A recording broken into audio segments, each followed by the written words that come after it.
Gereja Kristen Protestan Simalungun atau GKPS di Desa Cigelam, Purwakarta baru-baru ini disegel sama pemerintah Kabupaten Purwakarta, guys. Sebelum disegel, para warga sekitar sempat melakukan protes soal aktivitas ibadah jemaat GKPS. Menurut jemaat GKPS, mereka udah 2 tahun melangsungkan ibadah dan udah meminta warga untuk menghargai umat beragama. Tapi akhirnya gereja GKPS tetap disegel pada Minggu 2 April 2023 lalu.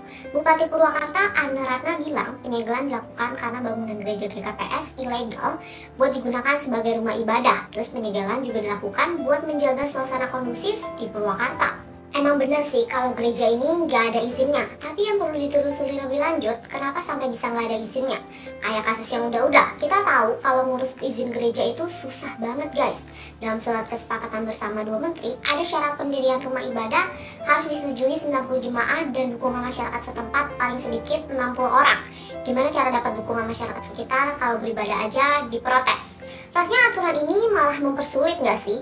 Padahal kebebasan beribadah dijamin sama konstitusi negara kita. Tapi penyegelan tempat ibadah masih terus terjadi. Katanya sih yang disegel bukan tempat ibadah, tapi bangunan nggak berizin. Sekarang umat GKPS Purwakarta diminta buat beribadah di gereja lain. Bupati Anna bilang Pemkab Purwakarta sama Kementerian Agama akan membantu koordinasi sama gereja sekitar agar jemaat GKPS bisa beribadah dengan baik. Semoga gereja KPS bisa dipermudah buat dapat izin dan bisa kembali melakukan ibadah ya. Kalau menurut kamu aksi penyegelan ini gimana, guys? Coba komen ya.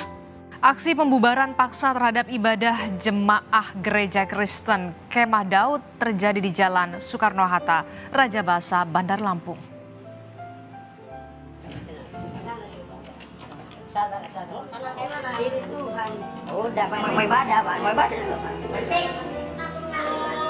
Dalam rekaman video yang beredar luas di media massa, terlihat beberapa warga mendatangi sebuah gereja yang tengah digunakan untuk beribadah. Bahkan satu orang diantaranya merupakan ketua RT setempat memaksa masuk dan menghentikan ibadah yang tengah berlangsung.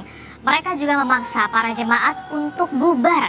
Aksi pembubaran ini dilakukan dengan alasan gereja yang dipakai belum memiliki izin. Sementara itu pengurus gereja mengaku sudah mengurus izin ke pihak terkait.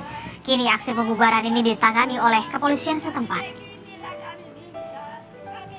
Ya, tapi kami dari gereja ini tahun 2014 ya sudah membuat izin ya, itu sudah dapat 60 bahkan 75 ya, 75 KTP pendukung warga sekitar sama ada tantangan, dan ada 90 KTP jemaat lokal kita pengguna gedung ya. Dan situ juga sudah lengkap, ada RT, mengetok RT ya, ada 3 RT situ, dan juga ada kepala lingkungan, ada Babin Kaptimas, juga ada Babinsa, situ ada POM situ. Nah, intinya kita sudah mengikuti prosedur SK 2 Menteri.